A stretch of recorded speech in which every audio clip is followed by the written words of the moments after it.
안녕하십니까, 정지훈입니다. 전날 뉴욕 증시는 휴장이었습니다. 유럽 증시는 약보합세 정도, 뭐 0.2%대에서 하락으로 좀 마무리가 됐고요. 독일 시장 같은 경우는 뭐 지표가 좀 부진하게 나오면서 하락으로 좀 마무리가 되는 그런 모습들을 좀 보였습니다.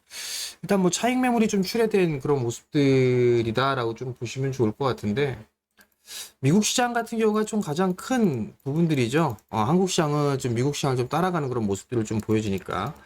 여전히 미국 시장이 좀 과열 분위기가 좀 나타나고 있다라는 거, 이거는 사실 좀 부담 요인으로 볼 수가 있는 그런 사항들이에요.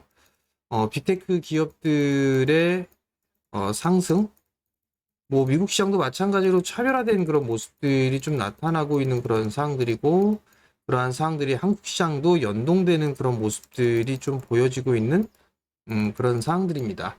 어찌됐든 최근 들어서 한국 시장이 좀 반등이 나와주는 그런 모습들이 좀 나왔어요. 미국 시장에 따라 움직여주는 그런 모습들을 좀 보였었는데, 우선 중요한 부분들은 이 한국 시장 같은 경우는 과거와는 조금 다른 그런 모습들이 좀 보여지죠. 과거 같은 경우는 외국인이 현물을 좀 매수를 해주면서 시장을 이끌어가는 그런 모습들을 좀 보였습니다. 그러면서 지수가 좀 상승을 해주는 그런 모습들을 좀 보였다라면, 최근 들어서는 외국인의 매수가 주춤한 그런 모습들을 좀 보여주고 있는 그런 사항들이고, 대신에 선물, 이 선물로 매수와 매도를 반복을 하면서 변동성을 좀 확대시키는 그런 모습들을 좀 보이고 있습니다. 뭐 맥도독 현상이라고 좀 하고 있는데, 어제 같은 경우도 외국인 쪽에 대량 매도가 좀 있었어요. 이런 모습들이 좀 나오면서 시장이 좀 밀리는 그런 모습들이 좀 나타났는데, 어제 수급적인 부분들을 좀 보게 되면, 어, 거래소 같은 경우는 지금 3거래일 연속적으로 좀 매도가 나와주고 있는 그런 모습들이죠. 기관 같은 경우도 어제 차익 매물이 좀 나오면서 3천억 가까이 좀 매도가 나왔고, 이제 연기금 쪽에서 매도가 나와주는 그런 모습들을 좀 보여주고 있어요. 그러면서 개인 투자자들이 좀 매수를 해주는 그런 모습들을 좀 보이고 있는 그런 상황들이고요. 코스닥 시장 같은 경우를 좀 보게 되면 어제는 900억대의 매도가 출회가 됐습니다. 7월 3일 날 4천억대와 1000억대 외국인 쪽과 기관 쪽에서 좀 매수를 해줬다라면, 어제 같은 경우는 각각 900억대와 1300억대의 좀 매도가 나왔어요. 금액으로 보면 큰 부분들은 아니에요. 다만 이제 봐야 될 부분들은 선물입니다. 외국인 쪽이 선물 매도가 급증을 하거나 매도세가 늘어나거나 급증을 해주는 그런 모습들이 좀 나타나고 있죠. 이러면서 좀 변동성이 좀 커지는 그런 모습들이 나타나고 있는 그런 사항들이에요. 최근 들어서 이 매도에 대한 규모 혹은 매수에 대한 규모, 이 부분들 자체가 상당히 좀 커지는 그런 모습들이 좀 나타나고 있습니다. 이렇다는 얘기는 변동성이 생길 수도 있다라는 거거든요. 그렇기 때문에 가급적이면 추격 매수를 하진 않았으면 하는 게 일단 바람이다라고 좀 말씀을 드려보도록 하겠고요. 시장에 있어서는 여전히 뭐 지수가 단기적으로 이제 바닥이 나온 부분들이 아닌가, 뭐 이렇게 좀 예상이 됩니다. 그렇기 때문에 조정을 좀 받았을 때는 단기적으로 좀 매수 진입을 해봐도 좋지 않을까, 이렇게 좀 생각을 하고 있는데요. 잠깐 좀 차트를 좀 보면서 보게 되면, 우선 코스닥 시장 같은 경우를 보게 되면 21선 자체가 꺾이기도 전에 바로 회복을 해주는 그런 모습들을 좀 보였어요. 그러면 다시 21선을 좀 기준으로 해서 봐야 되지 않을까라고 좀 보여지는데, 아무래도 좀 조정을 받았을 때 21선 자리대가 지지가 되는 그런 모습들이 나오게 된다라면 정고점 돌파 시도는 좀 나올 수 있지 않을까라고 좀 보여지고요. 그러다 하더라도 만약에 21선짜리 때 깨지는 그런 모습들이 나오게 된다라면 이중바닥형의 모습을 보이지 않을까, 그렇게 좀 예상을 하고 있습니다. 어, 결국은 시장에 있어서 어제 같은 경우를 좀 보게 된다라면, 이 하락 추세 때의 고점과 고점 자리대죠. 상단 자리대에 좀 부딪혀주는 그런 모습들이 좀 나타났었어요. 그렇게 된다라면 이렇게 삼각 수렴형의 좀 모습을 보여주고 있는 그런 상황이 되겠죠. 이런 식으로 해서 좀 방향성이 나오지 않을까 그렇게 좀 보여집니다. 그렇기 때문에 코스닥 시장도 요 21선 기준으로 보게 된다라면 좀 매수 포인트를 좀 잡아도 좋지 않을까라고 좀 보여지고요. 거래소 시장도 마찬가지예요. 코스닥 시장은 조금 다르죠.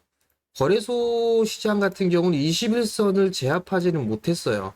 하방각으로 좀 들어가는 그런 모습들이 좀 나와주고 있는 그런 상황들이고, 그러면 여기서 다이렉트로 움직여 주는 것보다는 한번 눌렀다가 반등 시도가 좀 나오는 게 좋지 않을까라고 좀 보여지거든요. 결국 이러한 흐름들보다는 이러한 이중바닥형의 모습들을 좀 보이지 않을까 그렇게 좀 보여집니다. 그렇게 된다면 밀려 내려왔다가 저항대에 부딪히고 이중바닥형의 모습을 보이면서 이런 식으로 좀 움직여주는 그런 모습들이 좀 나오지 않을까 그렇게 좀 보여집니다. 그렇기 때문에 마찬가지로 이 5일선이 부근부터는 좀 분할 매수 포인트로 잡아봐도 좋지 않을까 그렇게 좀 보여집니다.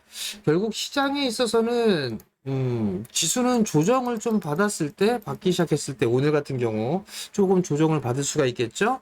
조정을 받게 되면 분할로 좀 타이밍을 잡아가는 것도 괜찮다라고 좀 보여지고요. 시장을 좀 보게 되면 반도체 쪽과 2차 전지 쪽이 주도하고 있는 그런 사이에 활력이 조금 둔화되고 있는 그런 모습들이 좀 보여집니다.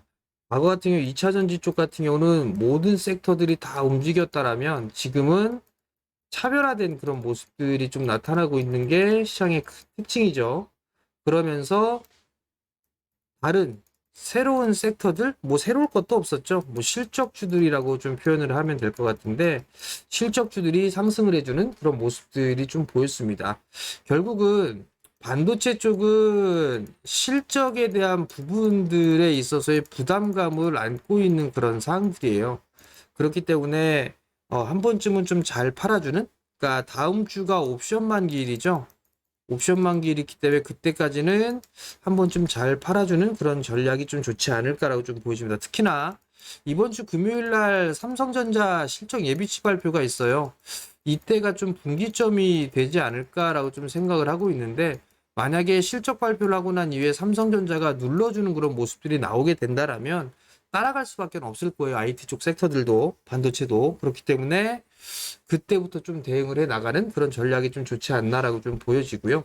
2차 전지도 뭐 차별화된 그런 모습들이 좀 나와주고 있는데, 양극재 쪽의 흐름들도 좀 좋은 그런 부분들이지만, 장비주들이나 이런 기업들도 여전히 좀 괜찮은 그런 종목군들, 수주 잔고가 늘어나고 있는 그런 기업들이 상당히 좀 많이 있어요. 그런 종목군들도 한 번쯤은 어닝 시즌이기 때문에 관심 있게 좀 보는 그런 전략이 좀 좋지 않나라고 좀 보여집니다. 뭐 대표적으로 뭐 큰 기업들 중에는 PNT라는 기업이 있죠. PNT의 수주 잔고가 좀 상당히 많이 늘어났어요. 근데 주가는 못 올라갔죠. 이런 종목군들 좀 관심 있게 봐도 좋지 않을까라고 좀 말씀을 좀 드려보도록 하겠고요.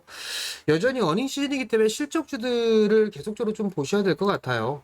뭐 어닝 시즌이기 때문에 뭐 SOC, 건설 기계 쪽이라든가 건설 기계, 뭐 피팅, 뭐 이런 쪽의 종목군들 여전히 좀 괜찮죠.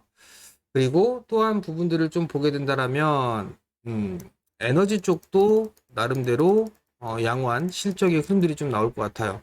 결국은 이 SOC 쪽에 있어서의 전력 이 부분들이 에너지하고 엮이는 그런 모습들이 좀 나왔었거든요. 그렇기 때문에 이러한 종목군들이 최근에 좀 강한 그런 모습들을 좀 보여주고 있어요. 이런 종목군들이나 자동차 쪽 같은 경우 완성차보다는 좀 부품 쪽을 좀 말씀을 드리고 있는 그런 사항들인데, 자동차 부품 쪽 같은 경우도 여전히 추가적인 상승 시도는 좀 나올 수 있지 않을까. 그리고 올라가지 못한 종목군들도 좀 제법 있어요. 그렇기 때문에 추가 상승을 염두에 둔다면 뭐 순환매가 좀 나올 수도 있을 거예요. 업종 내에서. 그렇기 때문에 자동차 부품주들도 괜찮고요. 그리고 어제 좀 괜찮았었죠. 엔터, 즉 컨텐츠 쪽에 있어서도 실적이 좀 상당히 좋을 것으로 좀 예상을 하고 있어요. 그렇기 때문에 어닝신 때에는 이런 종목군들 위주로 좀 보는 그런 전략이 좀 좋지 않을까. 이렇게 좀 말씀을 좀 드려보도록 하겠습니다. 실적이 여전히 어닝 시즌이기 때문에 2분기 실적이 기대가 되는 그런 종목군들을 만약에 매수를 한다라면 뭐 2분할이나 3분할 정도 매수를 하면 괜찮을 거예요.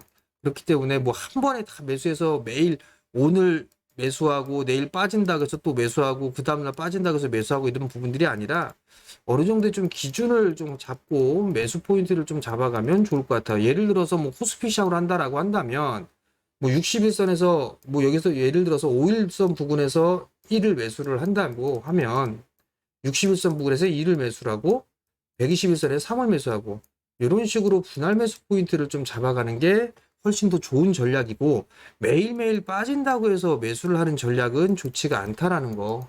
그 부분들 꼭 기억을 하셨으면 좋겠습니다. 시장은 조정을 받아도 다시 치고 나가는 그런 모습들이 좀 나올 거예요. 그렇기 때문에 밀린다고 해서 크게 두려워할 필요성은 없다라는 점 말씀을 좀 드리도록 하겠습니다. 자, 이렇게 매일 영상 올려드리고 있습니다. 여러분들 그렇기 때문에 구독 신청 부탁드리고요. 알림 그리고 영상을 보시면 좋아요도 한번 눌러주시면 감사하겠습니다. 자, 오늘도 성공 투자하시고요. 저는 내일 아침에 다시 찾아뵙도록 하겠습니다. 마치겠습니다.